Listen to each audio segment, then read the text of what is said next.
우리는 오늘 성경 66권 중에서 가장 유명한 성구를 접하게 됩니다. 요한복음 3장 16절 말씀. 많은 사람들이 성경에서 가장 좋아하는 성경 구절을 꼽으라 그러면은 이 성경 구절을 꼽을 것입니다. 또 많은 사람들이 가장 먼저 암송한 성경 구절이 뭐냐라고 해도 이 구절을 기억할 것입니다.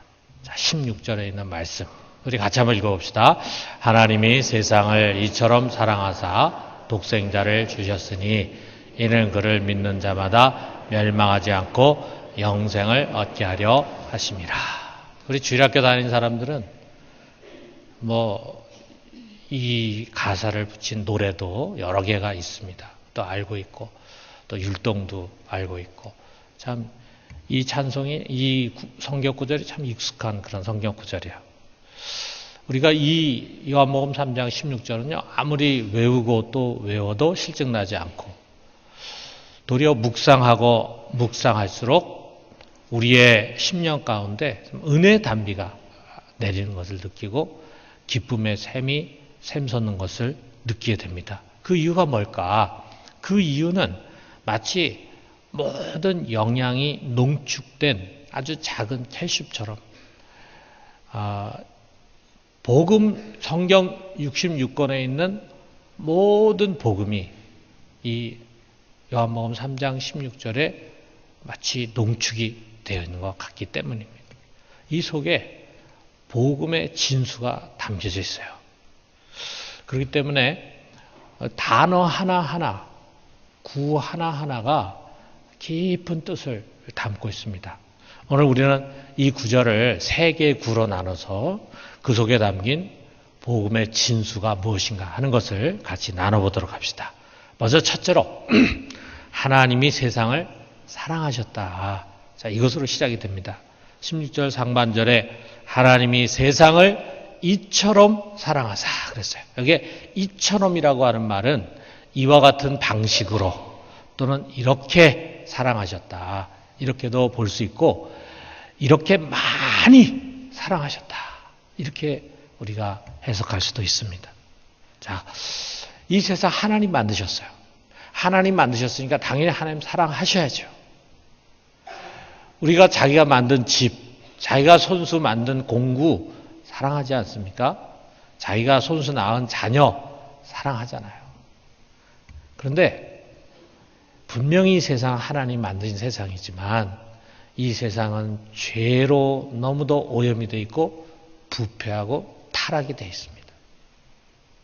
그렇기 때문에 하나님 만드신 거지만 하나님이 사랑할 만한 대상이 되지를 못해요. 그 세상의 가장 중심에 서 있는 우리 인간은 사랑을 받을 자격이 없는 존재입니다. 사랑하고 싶지 않은 존재. 그럼에도 불구하고 하나님은 여전히 세상을 사랑하시고 우리 인간을 사랑하십니다. 얼만큼 사랑하시는가? 이처럼 사랑하신다. 자, 이처럼이 어느 정도냐? 자, 우리가 하나님의 사랑을 무한한 사랑이라고 표현하는데 그 무한하다라고 하는 개념이 또 우리 속에 잘 감으로 오지 않습니다. 그래서 저는 오늘 하나님의 사랑이 얼마나 큰 것인가 하는 것을 한번 좀 돌아봤으면 좋겠어요. 자, 여러분 우리가 문자라든지 또는 편지라든지 이런 거 보낼 때 특별히 가족이나 또는 가까운 친구나 또는 교우들한테 보낼 때 제일 앞에 뭐라고 씁니까? 사랑하는 아무아무개 이렇게 씁니다. 사랑하는 이라는 말을 참 잘 쓰지만 그 사랑의 수준이 어느 정도일까? 아니 우리가 지금 여기 부부들이 많이 있는데 남편과 아내를 서로 사랑합니다. 또 우리 사랑한다는 말을 이제 자주 씁니다. 그런데 그 부부의 사랑이 어느 정도인가? 어느 날 말이죠. 결혼한 딸이 찾아왔어요. 그래서 대뜸 한다는 말이 나 이혼하겠어요. 이런 얘기를 합니다. 엄마 놀래가지고 아니 뭐 때문에 이혼하려고 그러냐? 성격이 맞지가 않아요. 성격이 맞지 않아서 이혼한대요. 그러니까 엄마가 하는 말이 그런 거 가지고 이혼하는 거면은 나는 네 아버지하고 12번도 더 이혼했을 거다. 그 정도는 참고 살아야지.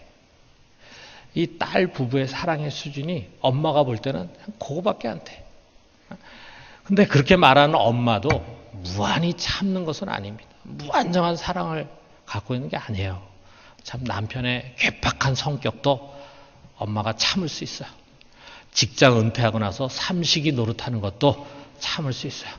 또 시댁 식구들 힘들게 하는 거 다 참을 수 있습니다. 다 참고 살아왔어요. 그 정도는 다 참고 사랑해 줄 수 있는데 남편이 바람을 피웠다. 이게 참을 수 있겠습니까? 우리 여기 자매님들 남편이 바람 피우면 참을 수 있겠어요? 근데 어떻게 꼭 참고 한 번은 용서해 줬어. 그런데 이게 한 번으로 끝나는 게 아니야. 두 번, 세 번. 아주 습관이 돼가지고 바람 피웁니다. 그런 사람하고 같이 살 수 있겠어요? 아마 여기 앉아서 예배 드리는 사람 중에 배우자가 이렇게 습관적으로 바람 피우는 사람 같이 못 살 겁니다. 그런데 그런 부인과 같이 사는 사람이 있습니다. 누구냐? 우리 구약에 보면은 호세아라고 하는 선지자예요. 이 호세아라는 선지자가 하나님의 명을 따라서 고멜이라고 하는 여자와 결혼을 했어요. 그리고 2남 1녀를 뒀어요. 자식을 3까지 낳습니다. 그런데 이 고멜이라고 하는 부인은 자기가 사랑하는 남자가 있다라고 하면서 집을 떠나가. 그래가지고 남편이 이 여자를 찾아가지고 설득을 합니다. 당신이 애 엄마 아니요. 내가 당신을 사랑하는데 당신 이러면 안 되지. 잘 설득을 해가지고 다시 돌아왔습니다. 그런데 또 조금 살다가 내가 사랑하는 남자가 또 생겼다. 그래가지고 그 남자를 또 쫓아가지고 가출을 합니다. 아주 음탕한 여자죠. 나중에는 창녀로 팔려가. 그래가지고 남편이 수소문해가지고 그를 찾아가지고 많은 돈을 지불하고 그를 데려왔습니다. 그리고 이렇게 말합니다. 호세아서 3장 3절에 우리 현대인의 성경으로 좀 쉽게 풀어서 번역한 걸 보니까 이렇게 됐어요. 당신은 당분간 혼자 조용히 지내도록 하시오. 이제는 다른 남자 쫓아다니거나 창저짓 해서는 안 됩니다. 나는 당신을 기다리겠소. 참 이건 정말 간도 쓸개도 없는 남자죠. 어떻게 이럴 수가 있습니까? 말이 안 되는 이야기. 이 성경이 어떤 때 보면 참 말이 안 되는 이야기가 있어요. 자, 그런데 도대체 이건 뭐냐? 이 호세아를 통해서 우리에게 전달하고자 하는 하나님의 마음이에요. 호세아서 3장 1절에 보니까 뭐라 그러냐면 여호와께서 내게 이르시되 이스라엘 자손이 다른 신을 섬기고 건포도 과자를 즐길지라도 여호와가 그들을 사랑하시나니 너는 또 가서 타인의 사랑을 받아 음녀가 된 그 여자를 사랑하라. 여러분, 하나님은 이 고멜과 같은 우리를 사랑하셨습니다. 이게 하나님의 사랑의 수준이에요. 우리 부부 생활을 하는 여러분의 사랑의 수준과 우리 하나님의 사랑의 수준을 한번 비교해 보세요. 그와 잘 지내는 것 같고 신앙생활 잘하는 것 같다가 뭐 좀 좋아 보이는 것이 있으면 등 돌리고 멀리 도망가. 그런 우리를 하나님은 변함없이 사랑합니다. 이런 일을 한두 번 한 것이 아니라 끊임없이 반복하는 이 패역한 자들을 우리 하나님은 또 기다리고 또 용서해 주고 또 사랑해 주십니다. 여러분, 하나님 여러분 정말 사랑한다는 거 이거 여러분이 의심해서는 안 됩니다. 여러분 이 성경 전체는 바로 그거 하나님이 우리를 이처럼 사랑하셨다라고 하는 그것을 말해주고 있어요.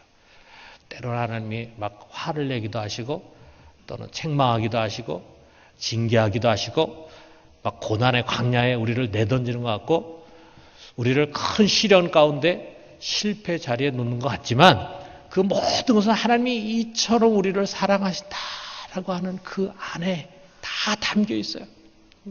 하나님의 사랑의 표현입니다. 여러분 하나님의 사랑 조금 더 의심하지 마십시오. 여러분이 신앙생활 잘하고 그리고 훌륭해서 하나님 사랑하는 것이 아니라 우리가 어떤 모습을 갖고 있을지라도 하나님 우리를 변함없이 사랑하십니다. 여러분이 하나님의 사랑 의심하지 말고 늘 그것을 붙들기를 주님의 이름으로 축원합니다.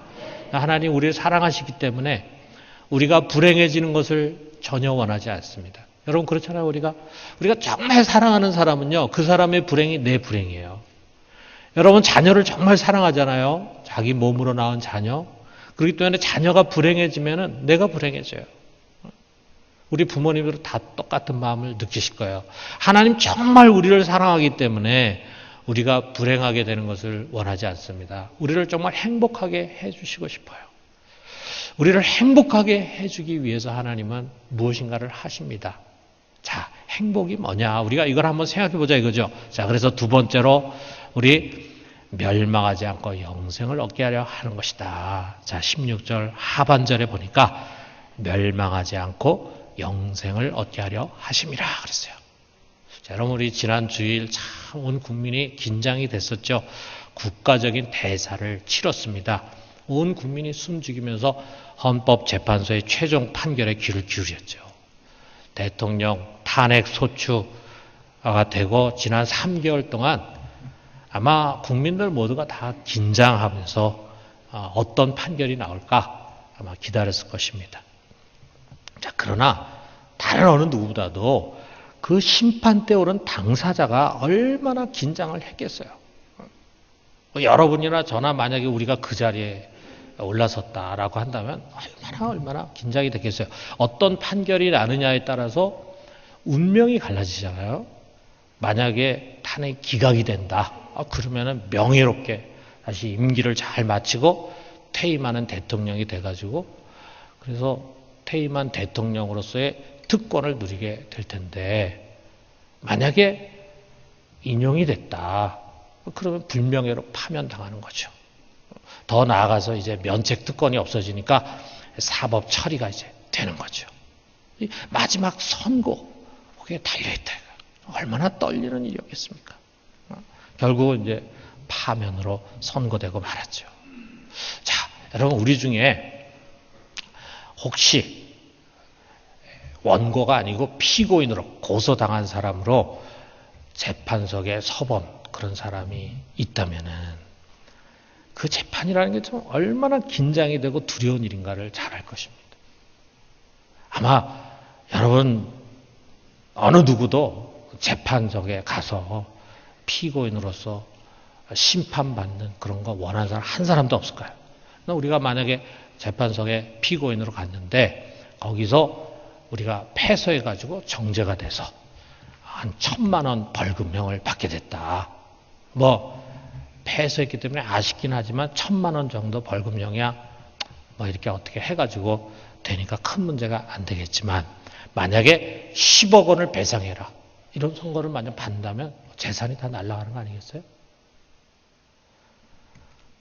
만약에 종신형을 언도받았다. 평생 죽을 때까지 감옥에 살아야 되는 종신형 언도받았다. 그러면 인생을 다 망친 거죠. 그나마 상고할 수 있어가지고 다음번에 고등법원에서 다시 한번 재판하고 대법원에서 재판한다. 그러면 혹시 뒤집어져가지고 내가 이길지도 모른다. 이런 가능성이 있으면 희망이 있는데 만약 대법원에서 최종적으로 종신형 판결을 받았다. 그럼 끝입니다. 여러분 이런 최종 재판에 피고인으로 서고 싶습니까? 여기 앉아서 예배드리는 우리 부산중앙교회에 속해 있는 분들 평생에 죄를 범하고 세상 법정에 서는 일이 없게 되기를 주님의 이름으로 축원합니다. 여러분 그런 죄를 지어서는 안 돼요. 그런데 유감스럽게도 말이죠. 우리 모두는 이보다 더 무서운 재판, 대법원도 아니고 헌법재판소도 아니고 더 무서운 재판에 반드시 서야 하는 날이 옵니다. 어디냐? 최후의 심판이라. 최후의 심판. 미켈란젤로가 이 바티칸에 있는 한 성당에 지금 천장에다 그린 그림입니다. 최후의 심판. 벌써 우리가 그림 보면은 위쪽에는 환하죠? 천국을 가르치고 있죠? 아래쪽에 어둠침침하죠? 지옥을 가르치고 있죠? 마지막 심판에서 땅 선고가 될 때 천국에 가면 거기서 영원히 사는 것이고 지옥에 가면 영원히 멸망당하는 거예요. 그것이 마지막 결정되는 그 심판대 앞에 우리가 섭니다. 얼마나 떨리는 일입니까? 그런데 누구나 반드시 이 코스에 가야 합니다. 히브리서 9장 27절에 보니까 한 번 죽는 것은 사람에게 정하신 것이요 그 후에는 심판이 있으리니. 우리가 살아있는 동안에 이 최후의 심판을 갖지 않습니다. 그러나 누구나 다 죽은 다음에 우리는 반드시 이 심판대 앞에 서게 되는 거예요. 왜 이런 심판을 받아야 합니까? 죄가 있기 때문이에요. 죄가 없으면 재판하지 않습니다. 대통령도 죄가 없으면 탄핵 심판대에 설 이유가 없죠. 그런데 숨겨진 문제들이 드러나면서 이제 그것 때문에 재판관들이 하나하나 심사를 해가지고 판결을 한 것입니다. 여러분, 우리 역시 마찬가지예요. 수많은 우리의 죄들은요, 대부분이 세상에서는 숨겨집니다. 우리가 행위로 지은 나쁜 죄들, 말로 지은 죄들, 나아가서 생각으로 지은 죄들 얼마나 많습니까? 그런 모든 더러운 죄들이 다 밝아지면은 여기 제가 서 있을 수 있겠어요? 그래도 그나마 여러분이 아이고 우리 목사님 참 존경스럽다라고 생각하는 성도들이 많이 있는데 그런 거 다 드러나면은 야, 니나 내나 다를 거 없구나. 아마 이렇게 생각하실 거예요. 저 역시 정말 부끄러운 죄를 많이 지은 죄인에 불과해요. 근데 우리가 참 이런 죄들이 다 드러나는 것이 아닙니다. 가족들만 아는 죄도 있고 또 자기만 아는 죄도 있고 있다 이거예요. 그런데 그 많은 죄들이 있는데 그걸 우리가 떨쳐버릴 수가 없어요. 거머리처럼 우리에게 붙어가지고 그게 떨어지지가 않습니다. 우리가 살아가면서 얼마나 많은 후회를 합니까? 내가 왜 그랬을까? 왜 내가 그렇게 큰 죄를 졌을까? 내가 왜 그런 나쁜 말을 했을까? 이런 후회하고 돌이키는 일이 얼마나 많습니까? 그러나 우리가 후회하고 돌이킨다고 해서 이미 저지른 죄를 없앨 수가 없어요. 아, 내가 이제부터는 착하게 살아야지, 바르게 살아야지, 죄 짓지 말아야지 결심한다고 해서 과거의 죄가 경감되는 것이 아닙니다. 우리는 어려서부터 지금까지 또 죽을 때까지 우리가 지은 모든 죄를 다 끌어안고 그 최후의 심판대 앞에 서게 됩니다. 여러분, 그 최후의 심판대 앞에서 여러분 어떤 판결이 내려질 것이라 생각합니까? 우리 중에 그런 생각하는 사람이 있을지 몰라요. 아, 내가 무슨 뭐 불상 앞에 절을 한 적이 있나요? 내가 무슨 점집을 찾아간 적이 있나요? 내가 뭐 남을 죽인 적이 있나요? 내가 무슨 간음을 한 적이 있나요? 뭐 이런 생각을 갖는 분이 있을지 몰라요. 다시 말하면은 뭐 내가 죄를 안 지었다는 건 아니지만 그래도 내가 세상 살면서 그렇게 모지게 산 거 아니다. 양심적으로 살았다. 내가 지옥에 갈 정도의 그런 나쁜 짓은 안 했다. 이런 생각을 할지 몰라요. 여러분, 이거는 우리가 하나님의 법을 잘 모르기 때문에요. 여러분, 거기서 최후의 심판장에서 심판하시는 분은 하나님이신데 그 하나님이 하나님의 법을 따라서 판결을 내리십니다. 그런데 우리가 세상 법정에서 일어나는 일도 보면은 때로는 이해가 잘 안 되는 것들이 있어요. 왜 그러느냐? 우리가 법을 잘 모르니까 그래. 법을 정확하게 아는 법관들에 의해서 판결이 진행이 됩니다. 자, 그것처럼 우리가 하나님 법을 잘 모르는데 여러분 한번 들어보세요. 성경에 나와 있는 하나님 법은 이런 거예요. 탐욕, 탐심을 갖는 그것이 곧 우상숭배다. 내가 절에 가서 불사에게 절을 하지 않았을지 몰라도 탐심을 가진 자는 우상숭배한 거나 마찬가지다. 우리 중에 탐심 갖지 않은 사람이 어디 있겠습니까? 또 불순종한 것은 사술의 죄보다 더 큰 것이다. 불순종한 것은 무당 찾아가가지고 굿한 것보다 더 큰 것이다. 우리 중에 불순종하지 않은 사람이 누가 있어요? 형제를 미워한 것이 살인한 것이다. 우리가 사람 죽이지는 않았지만 형제 미워하지 않은 사람이 누가 있습니까? 마음으로 음욕을 품은 것이 간음한 사람이다. 우리가 실제로 간음하지는 않았지만 마음에 음욕 품지 않은 사람이 누가 있습니까? 자, 여러분, 이 하나님의 말씀을 보면은 겉으로 드러난 행위가 아니라 할지라도 그 마음 깊은 곳에 이미 우리가 수많은 죄를 짓고 살아있는 것을 알게 돼요. 그래서 우리의 참 실상이 여기 19절에 나와 있는 이 말씀 그대로예요. 그 정죄는 이것이니 곧 빛이 세상에 왔으되 사람들이 자기 행위가 악함으로 빛보다 어둠을 더 사랑한 것이라. 빛이 없을 때는 우리가 다 옳은 것처럼 생각돼. 근데 빛이 탁 나타나니까 우리가 너무 어두운 거예요. 우리가 너무 악한 거예요. 그러니까 오히려 우리가 빛보다 어둠을 더 사랑합니다. 이게 우리 인간의 모습이에요. 그렇기 때문에 여러분, 우리가 그 최후의 심판정에 서게 될 때 거기서 무죄 판정을 받을 자는 아무도 없습니다. 한 사람도 없습니다. 우리 모두는 다 중죄인으로 정죄가 되면서 극한 형벌을 선고받게 될 것입니다. 그리고 그 형벌의 마지막 코스가 뭐냐? 바로 불못이라죠. 불못. 거기에 던져져서 거기서 영원히 고통 가운데 살아가게 될 것입니다. 이 모든 것을 성경은 하나의 단어로 말하는데 그게 뭐냐면 멸망한다예요. 멸망한다. 아폴룸이 아주 망해버리고 마는 것입니다. 그러냐 대통령직을 잃어버린 것과는 비교할 수 없어요. 다시 재심할 수도 없고 돌이킬 수도 없는 멸망의 길이에요. 정말 불행한 종말입니다. 그런데 한두 사람도 아니고 모든 사람들이 다 자기의 죄 때문에 이 심판을 받고 이 형벌을 받고 멸망할 수밖에 없는 운명이에요. 하나님이 이것을 불쌍히 여기셨습니다. 그리고 우리로 그 멸망당하지 않을 길을 열어주십니다. 멸망당하는 것이 아니라 오히려 천국에 가서 영원히 축복 가운데 살 수 있는 길을 열어주세요.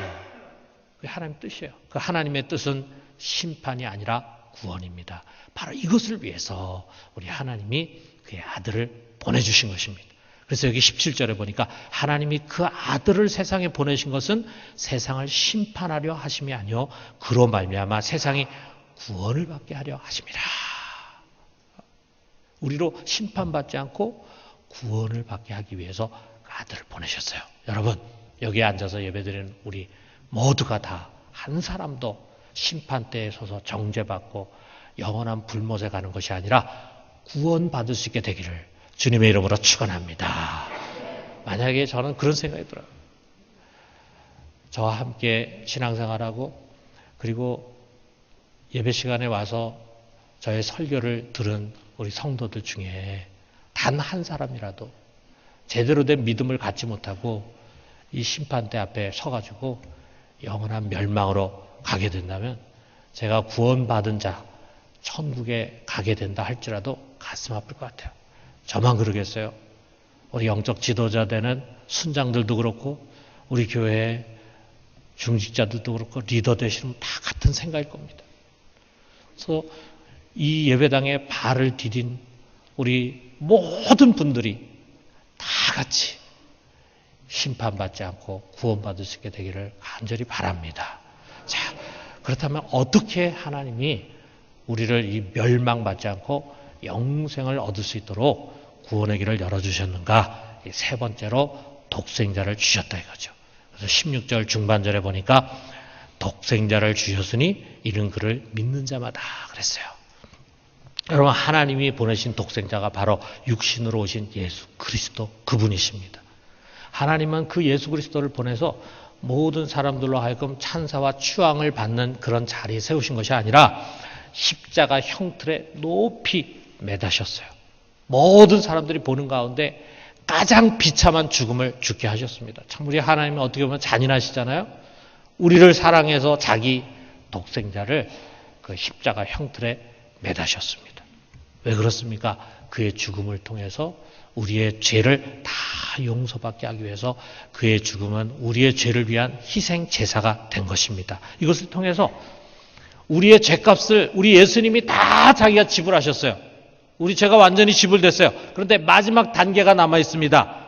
그를 믿어야 합니다. 그를 믿어야 그 죄사함의 효력이 나에게 주어지는 것입니다.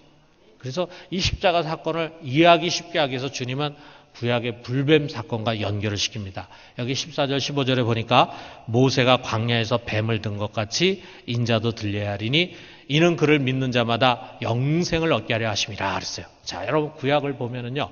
이스라엘이 출애굽을 한 다음에 이제 40년 동안 광야 길을 가는데 그 광야 길이라는 것이 무슨 아스팔트가 깔려 있고 잔디가 깔려 있는 그런 길이 아니에요. 막 거기 성지순례 가보신 분은 알겠지만 어떤 때는 막 사막을 가야 되고 어떤 때는 돌잡밭을 가야 되는데 그 돌잡밭이 정말 힘듭니다. 거기서 발 삘 수도 있고 다리를 다칠 수도 있고 자 그런 데를 자녀를 데리고 가축을 데리고 가려고 하니까 속에 부하가 이렇게 오는 거예요. 부하가 막 이렇게 올라오는 거예요. 그래가지고 부하가 한번 오르기 시작하니까 모든 거 다 불만으로 막 나는 거예요. 만나 먹는 것도 싫고 그다음에 물 마실 물 제대로 없는 것도 싫고 그래가지고 막 하나님과 모세를 막 원망을 합니다. 그때 하나님이 그때 불뱀을 보내셨어요. 근데 그 불뱀이 얼마나 독이 강한지 거기 한번 물리면은 금방 막 살이 퉁퉁 부어오르고 그 다음에 얼마 안 있다가 죽습니다. 그러니까 이들이 모세에게 달려가지고 하나님께 간구해서 우리 좀 살려달라 막 간청합니다. 모세가 하나님께 기도했을 때 하나님이 그들에게 치료의 길을 열어주십니다. 뭐냐 하면은 모세가 이렇게 노스로 뱀을 만들어가지고 그걸 장대에다 꿰가지고 그걸 높이 드는 거예요. 그리고 이 뱀을 바라봐라 하면서 사람들에게 소리 지르는 것이 바로 치료법이었어요. 뭐 다른 거 필요 없어요. 이 독을 없앨 약초를 구하러 간다. 약초도 구할 수도 없겠지만 그거 구하러 가다가 벌써 다 죽는 거예요. 의사의 수술도 소용없습니다. 그냥 간단해요. 눈을 들어서 그 뱀을 쳐다보기만 하면 되는 거예요. 그러면 신기하게 그 뱀을 본 순간에 몸에 있던 독이 샥 빠져나가가지고 금방 낫게 되는 것입니다. 자, 그래서 우리가 이후에 있죠. 우리 유럽이나 기독교 그 세계에 보면은 이 지팡이에 뱀이 달려있는 이것이 약국이라든지 또는 응급조치를 상징하는 것에 사용이 돼요. 그래서 여러분 이제 유럽을 여행하거나 그러면은 약국이라든지 이런 데 가보면 뱀이 있어요. 뱀. 왜 이 약국에 뱀이 있나? 바로 이 성경에 있는 이 말씀. 뱀을 보기만 했더니 독이 다 빠져나가고 병이 다 사라지더라 이거죠. 자, 이것입니다. 여러분, 하나님도 죄의 독에 오염된 우리를 위해서 그 아들을 십자가 위에 높이 달렸어요. 여러분, 우리가 사는 길은 단순합니다. 그 십자가에 달리신 예수 그리스도를 그냥 믿는 것입니다. 그러면 우리가 그를 진정으로 믿게 될 때 그가 십자가에서 흘리신 보혈이 우리의 영혼 속에 흘러 들어와가지고 우리의 몸 속에, 우리의 영혼 속에 있는 모든 죄를 다 깨끗이 씻어버리고 그래서 우리라고 죄가 하나도 없는 자가 되게 만드는 거예요. 의인이 되게 만드는 거예요. 그래서 우리가 믿음으로 의롭다움을 받는 거예요. 그러면 죄가 없기 때문에 더 이상 우리는 심판을 받을 필요가 없는 것입니다. 예수를 믿는 자는 심판받을 필요가 없는 것이다 라고 말씀하시는 거예요. 여러분, 우리가 죄를 없애기 위해서 우리가 할 수 있는 일은 아무것도 없습니다. 우리가 무슨 일을 해도 이 죄는 없어지지 않습니다. 착하게 살려고 해도 죄를 안 지으려고 해도 없어지지 않습니다. 그러나 우리가 할 수 있는 것은 하나인데 바로 십자가에 못 박힌 예수 그리스도를 그냥 바라보고 믿는 것입니다. 여러분, 믿는다고 하는데 열쇠가 있어요. 그것은 하나님이 그리스도를 통해서 우리에게 베푸신 그의 그 무한하신 사랑과 은혜를 받아들이는 통로예요. 마치 거대한 은혜의 물결이 막 흘러 들어오는데 여기까지 들어오는데 여기에 내 안에 철문이 닫혀 있어요. 요거 열기만 하면은 은혜가 흘러 들어오는 거야. 우리가 은혜를 얻기 위해서 하늘로 올라갈 필요도 없어요. 땅속으로 들어갈 필요도 없어요. 여기 은혜가 이미 와 있는데 문제는 내가 그 철문을 여는 거야. 그 여는 것이 뭐냐? 그게 바로 믿음이라 이거 믿음. 어떻게 믿는 것일까? 그냥 그가 하나님의 아들이고 십자가에 죽었다는 그 사실을 인정하면 되는가? 물론 그것을 인정하는 게 필요합니다. 그러나 그 정도가 아니에요. 그가 나 같은 죄인을 위하여 이처럼 이 땅에 오셔서 십자가에 못 박혀 죽으셨다면 나는 그를 전적으로 신뢰하고 내 인생을 맡기겠다. 바로 그것이 믿음이라 이거예요. 여러분, 패튼이라는 선교사가 있습니다. 이분은 남태평양의 뉴 헤브리디즈 섬의 원주민에게 복음을 전했는데 처음에 이 섬에 갔는데 언어가 없어요. 그러니까 글이 없어요. 글. 말은 할 줄 아는데 이 사람들이 글이 없어. 그러니까 성경을 번역할 수가 없잖아요. 그래서 먼저 이 패튼 선교사가 그들에게 이제 글을 만들어 줬습니다. 그리고 난 다음에 이제 성경을 번역해가지고 그들에게 줬어요. 자, 그런데 이 언어를 연구하다 보니까 이 사람들 속에는요, 믿음이라는 단어가 없는 거예요. 믿음. 그런데 우리가 성경에 믿음이라는 단어가 얼마나 많습니까? 이 믿음을 번역을 해야 되는데 적절한 말이 없는 거예요. 믿음이라는 단어를 번역하지 않으면 그게 뭐가 성경이 되겠어요. 그래서 막 고민을 하고 있는 중에 하루는 원주민하고 같이 사냥을 갔습니다. 먼 곳에 사냥을 갔는데 마침 큰 사슴 한 마리를 잡았어요. 그래가지고 그 사슴을 발로 묶어가지고 장대에 깨가지고 이제 그 원주민하고 이 패튼 선교사 둘이서 큰 무거운 걸 그냥 짊어지고 패튼 선교사의 집까지 왔습니다. 오니까 너무 힘드니까 이제 원주민이 그 사슴을 땅바닥에 탁 내려놓고 거기에 접이식 의자가 있었는데 의자에 털썩 주저앉으면서 이렇게 소리쳤어요. 봐요. 여기에 쭉 뻗고 좀 쉬었으면 좋겠는데. 이렇게 얘기했어요. 그 얘기를 듣는 순간 이 패튼 선교사의 무엇인가 팍 스쳐 지나갔어요. 아, 이것이었다. 이게 바로 믿음이구나. 뭐냐면 의자에 자신을 내어 맡기고 푹 쉬는 거. 여러분 지금 의자에 다 앉아 있잖아요. 만약에 여러분이 앉은 의자가 삐걱삐걱 되면서 혹시라도 앉으면 푹 꺼져버릴 것 같은 그런 의자였으면 여러분 지금 그렇게 편하게 앉아 있겠습니까? 그 의자가 얼마나 단단한 의자입니까? 장의자. 그러니까 여러분이 아무리 그 위에 올라가가지고 춤을 춰도 의자 부서지지 않습니다. 그런 의자에 앉아 있으니까 여러분이 아무 불편함이 없이 다 나를 맡기고 있는 거잖아요. 여러분의 몸을 의자에다 맡겼어요. 자, 그런 것처럼 그분의 예수 그리스도에게 우리를 맡기는 것, 이게 믿음이다. 그래서 여러분 이 패튼 선교사가 요한복음 3장 16절을 어떻게 번역한 줄 아십니까? 하나님이 세상을 이처럼 사랑하사 독생자를 주셨으니 누구든지 그를 의지하고 쭉 뻗고 쉬는 사람은 멸망치 않고 영생을 얻게 하려 하십니다. 정말 기가 막힌 번역이죠. 여러분 참 쉽습니다. 믿음이라는 게 무슨 어떤 철학적이고 심리학적인 그런 작업이 아니라 그냥 예수님을 의지해서 그분 안에 쭉 뻗고 쉬는 거예요. 이것이 예수님 안에 거하는 것입니다. 여러분, 이제 여러분의 인생을 그분 예수님께 의탁하고 그분 의자에 쭉 뻗고 쉬면서 멸망하지 않고 영생을 얻으시게 되기를 주님의 이름으로 축원합니다.